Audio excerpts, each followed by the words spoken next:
Please, sir, I'm begging you. The doctors say my mom needs about $5,000 for her treatment. I don't have that kind of money right now, but I'll pay you back. I swear I will. I just need someone to give my mom a chance." A young man stood in a hospital hallway, pleading with a wealthy businessman named Samuel Carter. His hands were shaking, and his eyes were filled with fear. He wasn't asking for money to buy a car, pay off a credit card, or fix a business. He was asking for a chance to save his mother. Samuel looked at him carefully.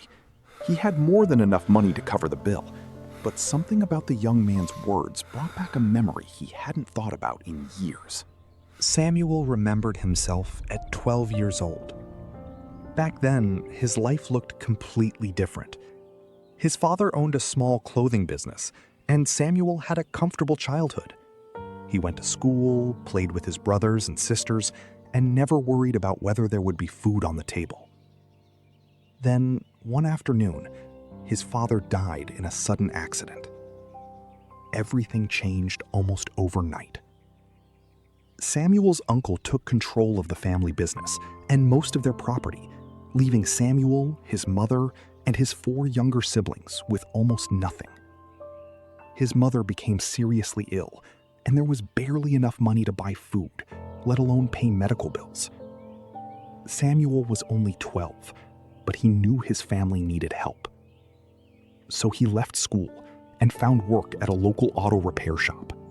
Every morning, Samuel arrived before the other workers. He spent his days cleaning tools, carrying heavy parts, and helping mechanics repair cars. By the end of the day, his hands were covered in grease, and he took every dollar he earned straight home. The shop owner, Mr. Harris, noticed how hard the boy worked. He also knew about Samuel's mother. Whenever Samuel couldn't afford her medicine, Harris quietly gave him some extra money. Samuel never forgot that kindness. He didn't see Harris as just his boss. To Samuel, he was the closest thing he had to a father. Then one night, Samuel's mother became seriously ill. There wasn't enough money for the medicine she needed, so Samuel ran to the repair shop and asked Harris for help. Harris didn't hesitate. He reached into his wallet, gave Samuel what he could, and told him to get home as quickly as possible. Samuel rushed back, but it wasn't enough. His mother died soon afterward. For years, Samuel carried a painful thought inside him. He kept wondering if he could have saved her, if he had earned more money or found better treatment sooner. He knew it wasn't his fault, but grief doesn't always care about logic. Even after losing his mother, Samuel had to keep going. Mr. Harris helped with the funeral expenses, and the next morning, Samuel returned to the repair shop. This time, he wasn't asking for another job. He asked Harris for a small loan. Harris trusted him. Samuel used the money to buy inexpensive clothing and started selling it door to door. He wasn't trying to become rich overnight. He simply treated people fairly. If a shirt had a small defect, he told the customer before selling it. If someone couldn't afford an expensive item, he helped them find something within their budget. Slowly, people began trusting him. One customer became 10. 10 became 50. Eventually, Samuel opened a small clothing store. Years passed. The small store became several stores. Then he opened a warehouse, and eventually, he owned his own clothing company. The boy who had once dropped out of school to support his family had become one of the most successful businessmen in the city. But Samuel never forgot where he came from. He continued helping Mr. Harris whenever he could, because he knew that without Harris's kindness, his life might have taken a very different path. Then, one afternoon, Samuel walked into a hospital for a completely different reason. And that's where he met the young man. The young man stepped toward him and repeated his plea. "Please, sir, my mom needs about $5,000 for treatment. I don't have the money. I'll work for it. I'll pay you back. I just need someone to help me." Samuel looked at his face. Then he recognized him. The young man was his cousin, the son of the uncle who had taken control of Samuel's family's property years ago. For a moment, Samuel said nothing. Suddenly, he remembered everything.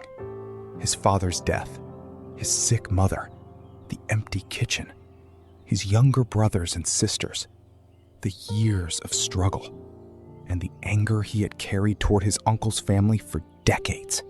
Samuel could have walked away. Nobody would have blamed him. After all, why should he help the family that had once left his own family with nothing?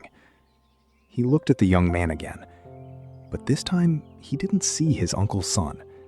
He saw himself, a scared 12-year-old boy standing in a repair shop, desperate to save his mother. The same fear was in this young man's eyes, the same helplessness. And suddenly, Samuel remembered what Mr. Harris had done for him all those years ago. He took a slow breath and placed a hand on the young man's shoulder. "Don't worry about the money. Your mom is going to get the treatment she needs. I'll take care of the bill." The young man stared at him. You'll really do that?" Samuel nodded. "Yeah, I know what it's like to be scared you're going to lose your mom because you can't afford the help she needs." The young man's eyes filled with tears. He tried to thank Samuel, but the words wouldn't come. Samuel simply told him to go be with his mother. As Samuel walked away, something inside him felt different. He couldn't change what happened to his own mother.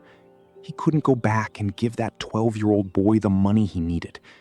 But he could stop another son from experiencing the same helplessness. And that's when Samuel finally understood something. The kindness Mr. Harris had shown him years ago had never really disappeared. Samuel had simply carried it forward. It had moved from one struggling family to another, across decades, until it reached someone who needed it next. Sometimes we think a good deed is supposed to come back to us, but maybe that's not how kindness works. Maybe the real return is when something good you once received becomes something good you give to someone else. Samuel couldn't save his own mother, but that day, he helped another son keep his. And perhaps, in a small way, that helped the boy he used to be finally find some peace. Kindness doesn't always come back to you. Sometimes it moves through you to someone who needs it next.